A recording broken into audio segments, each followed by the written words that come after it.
I ever knew there was a fight. Now, without realizing it, he had handed me something far more valuable than revenge, a chance for the truth to reach thousands of people. And unlike lies, the truth doesn't need perfect timing. It just needs a microphone. The morning of the interview started at 4:45 a.m., not because I had to be at the television station early, because one of the twins decided that 4:45 was breakfast time. His brother agreed.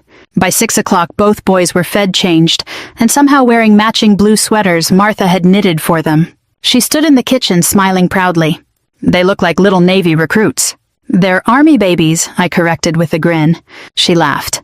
I suppose I'll forgive them. For the first time in months, I found myself laughing without forcing it. Channel 7 sent a driver. When we arrived in Arlington, Linda was waiting in the lobby. You ready? I've briefed generals before. She smiled. And I've never been this nervous. The interview wasn't what I expected. Nobody asked about Brad. Nobody asked about Vanessa. Nobody mentioned the divorce. Instead, the host Michael Reeves leaned forward and asked, "What kept you serving for 21 years? I thought about it, then answered honestly. People, my soldiers, my country. And believing that when someone beside you falls, you don't leave them behind." Michael nodded. Is that why you chose to adopt 2 retired military working dogs after your deployment? I smiled. They rescued me more than I rescued them. The crew chuckled. The conversation stayed simple. Military life, late-in-life motherhood, finding purpose after service. When the twins fussed halfway through the interview, Michael smiled into the camera. Well, I'd say they're ready for lunch. Everyone laughed. Nothing felt staged. Nothing felt dramatic. Just real. When filming ended, Linda walked me toward the parking garage. You never mentioned your husband. I wasn't here to. She stopped walking. You know when Vanessa kept calling me? I looked over. I honestly expected someone bitter. And I met someone graceful. I shrugged. Being angry is exhausting, she smiled. It also makes terrible television. That Saturday morning, Martha insisted on making pancakes. Dad had driven back up the night before. We all crowded into the small living room. The twins slept through the entire thing. Typical. At exactly 9 o'clock, the program began. The opening showed photos from my Army career. Training at Fort Benning. A deployment ceremony. A muddy field exercise where everyone looked 20 years younger. Then the camera cut to me holding my sons. Michael's voice filled the room. Captain Rachel Carter thought her toughest battles were overseas. She never imagined the hardest one would begin after coming home. I hadn't expected that line. Dad quietly reached over and squeezed my shoulder. Across town in a large modern house overlooking the Potomac, Brad sat in his living room drinking coffee. Vanessa walked in carrying her laptop. What are you watching? He shrugged. Nothing. Then the screen changed. My face appeared. Brad nearly dropped his mug. What? The host smiled warmly. Today we're honoring Army Captain Rachel Carter. Brad leaned forward. Vanessa froze. The camera showed me holding our twins, then photos from my military career, then footage of volunteers at Fisher House. Nothing about the divorce. Nothing about betrayal. Just the truth. Vanessa slowly whispered, "Why is she on television?" Brad didn't answer. Because he couldn't. The interview ended with Michael saying, "Sometimes the strongest people aren't the loudest. Sometimes they're simply the ones who keep showing up." My phone started vibrating before the credits finished. Text after text. Old Army friends. Former neighbors. People I hadn't spoken to in years. One message simply read, "I had no idea what happened. We're with you." Then another. "Rachel, call me. I think I know something about Brad's finances." I stared at the sender. It was Brad's former accountant. And suddenly, the story wasn't over. It was just getting started. I called the number before I could talk myself out of it. The man answered on the second ring. "Rachel? Tama?" It's been a long time. Tom Bennett had been Brad's accountant for nearly 7 years. We'd met dozens of times during tax season. He wasn't the kind of man who enjoyed gossip. He spoke carefully, wore the same brown loafers every April, and always brought a calculator instead of trusting the one on his phone. If Tom was calling, something was wrong. "I saw you this morning," he said. "The interview, my wife had it on." He hesitated. "I owe you an apology." "For what?" "I should have called months ago." My stomach tightened. "What happened?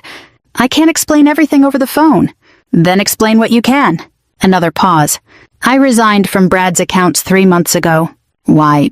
because he asked me to sign off on financial statements I knew weren't accurate. I gripped the phone tighter. Rachel, there are things you need to see. That afternoon, Dad watched the twins while I drove to a small diner in Fairfax. Tom was already there. Same brown loafers. Same neat gray mustache. But he looked older than I remembered. He slid a thick manila envelope across the table. I've kept copies. I looked at it without opening it. Copies of what?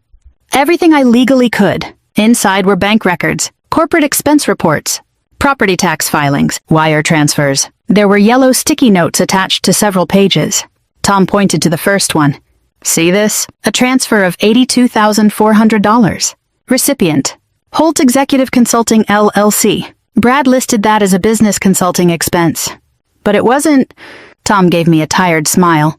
Rachel, your husband sells industrial equipment. I know. What exactly was his boss consulting him about every single month? I didn't answer. I didn't have to. Tom flipped to another page. This one bothered me even more. The payment description read, Executive Housing Assistance, nearly $140,000. The beach house. Tom nodded.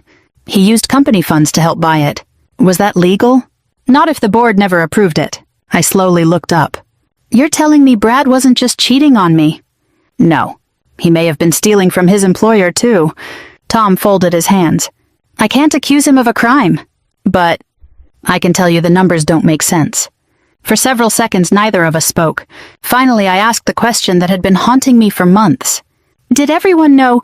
Tom looked genuinely surprised. No. People suspected the affair, but no one knew he was planning to leave you right after the twins were born. He sighed. When they saw your interview this morning? What? A lot of people started talking. About me. About Brad. Before we left, Tom handed me one final envelope. This didn't come from me. Then who? It arrived anonymously at my office. Inside was a flash drive. No note. No return address. Only 3 words written in black marker. Watch Vanessa's emails. I frowned. What is this? I haven't opened it. Why not? I didn't want anyone accusing me of tampering with evidence. Evidence. That word echoed in my head the entire drive home. That evening, Major Brooks examined everything Tom had given us. She carefully organized the documents into separate folders. Mortgage, corporate expenses, personal transfers. Then she held up the flash drive. We're not plugging this into your laptop. I figured. She smiled. I know someone in Army Cyber Command who owes me a favor. An hour later, the drive was in professional hands. We sat in silence waiting for the results. Finally, the phone rang. Major Brooks listened without speaking. Then she slowly looked at me. What? She lowered the phone. The drive contains hundreds of emails. I waited. They're between Vanessa and someone on the company's board of directors. My heart skipped. Brad? She shook her head. No. It's someone much higher. I didn't sleep that night. Not because the twins were fussy. They actually gave me almost 4 uninterrupted hours, which felt like a miracle. I couldn't sleep because I kept thinking about one sentence.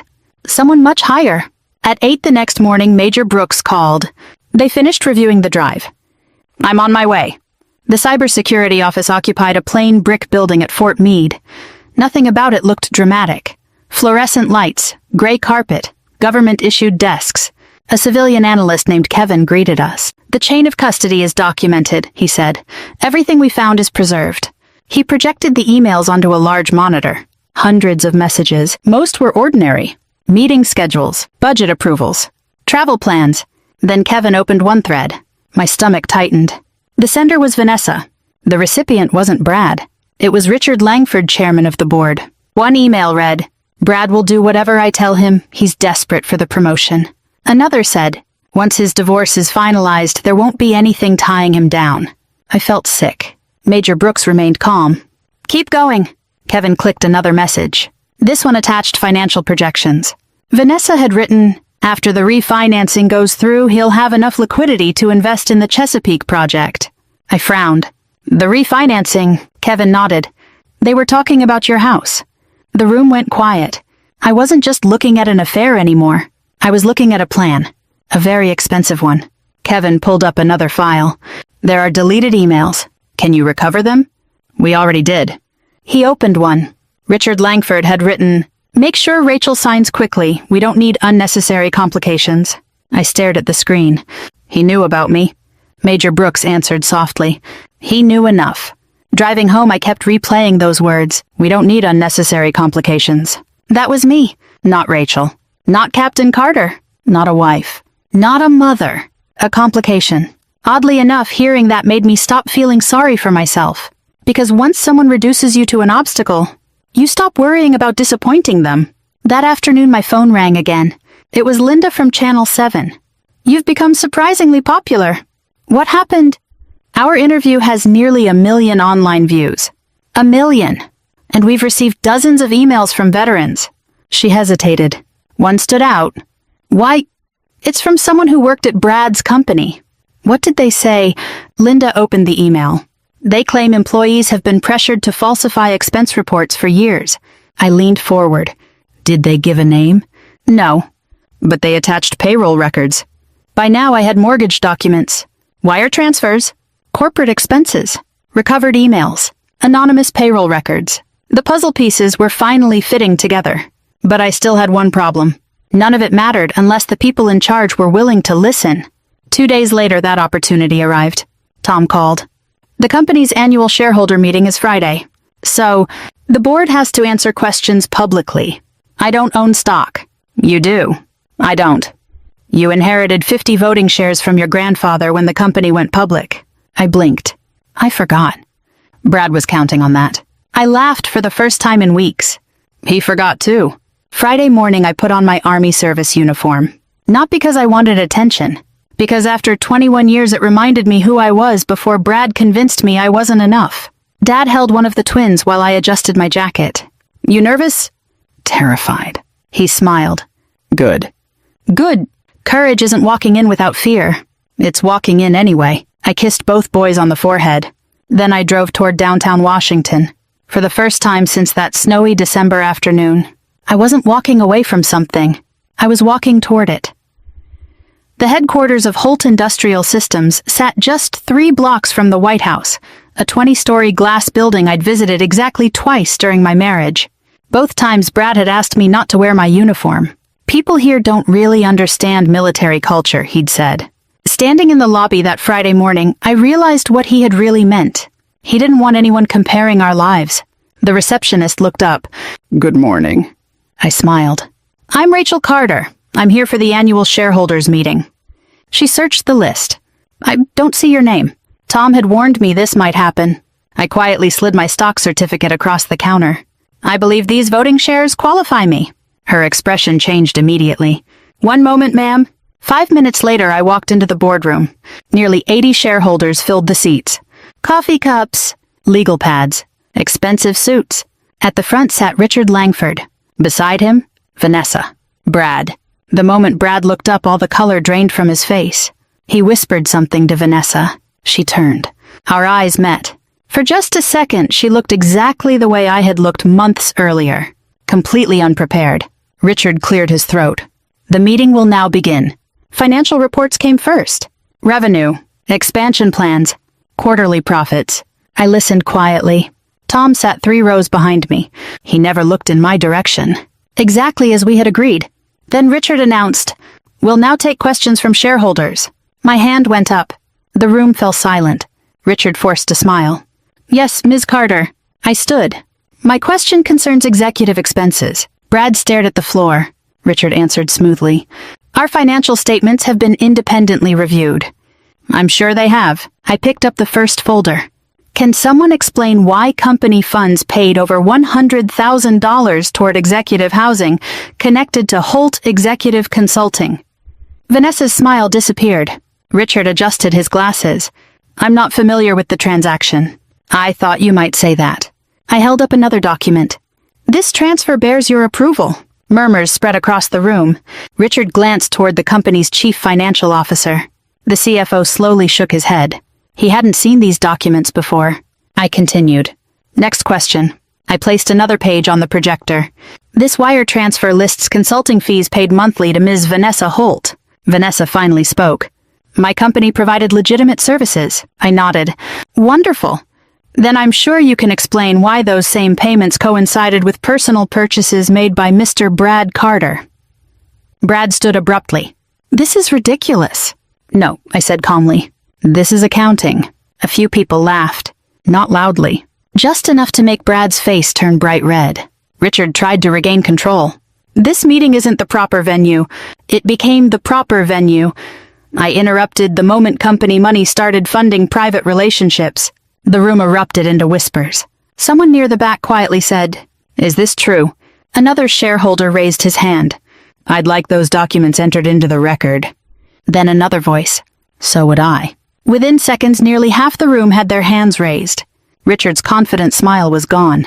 Brad suddenly turned toward me. "You planned this." I looked at him for a long moment. "No, you planned it." "You lied. You forged signatures. You borrowed against my family's home. You abandoned your newborn sons. You tried to destroy my career." I took a slow breath. "All I did was tell the truth." No one applauded. That made the moment even more powerful, because silence can be louder than clapping. The chairman of the audit committee stood. "I move that this meeting be suspended pending an independent forensic investigation." Another director immediately seconded the motion. It passed unanimously. Security quietly approached Richard, then Brad, then Vanessa. As I walked toward the exit, I heard Brad call my name.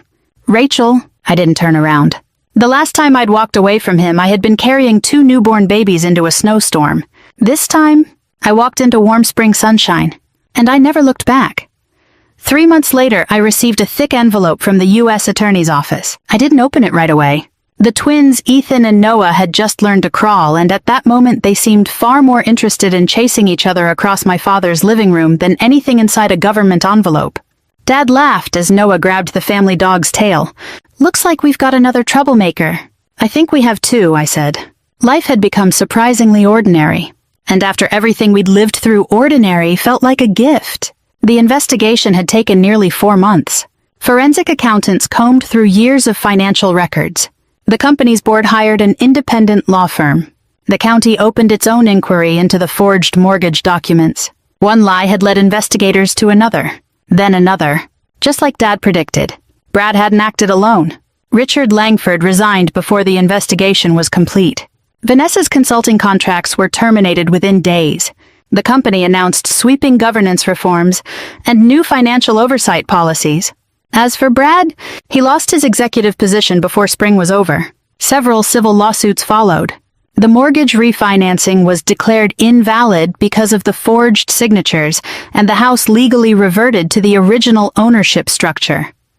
Dad and I decided to sell it rather than keep a place filled with painful memories. We split the proceeds exactly as we'd always planned. The twins' college fund came first. A week later, my attorney called. "The divorce is final." I waited. "That's it." She laughed. "Rachel, after everything we've been through, yes. No dramatic courtroom speech. No last-minute confession. No shouting. Just one sentence ending a marriage that should have ended long before it did." I thanked her and hung up. Then I sat on the porch with a cup of coffee while the boys napped inside. The silence felt different now. Not lonely. Peaceful. About a month after that, I was officially hired by Channel 7 as Director of Community and Veteran